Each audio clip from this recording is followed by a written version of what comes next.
I want to give an introduction to the book that we're reading for class, The Pedagogy of Freedom.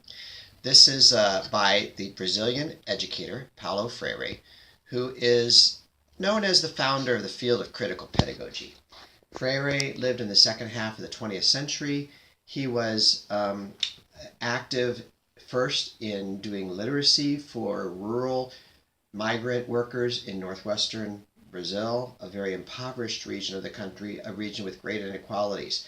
These workers were the victims of mistreatment on the hand of large landowners who cheated them out of wages, sometimes stole their land, and left them in an impoverished state, often in debt.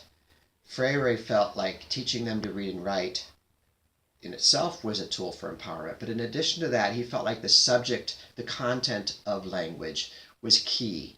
He used a generative technique where he generated ideas from the workers about their life situation and used that vocabulary to develop critical consciousness, as he called it.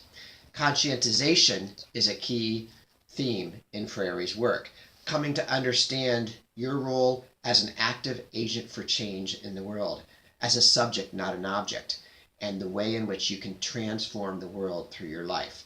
He wants educators to understand that, and so in this book, Pedagogy of Freedom, he follows up on what he began 50 years earlier with Pedagogy of the Oppressed, which was written in the 60s, where he calls on teachers to be advocates for social justice and for liberation of those who are oppressed and marginalized.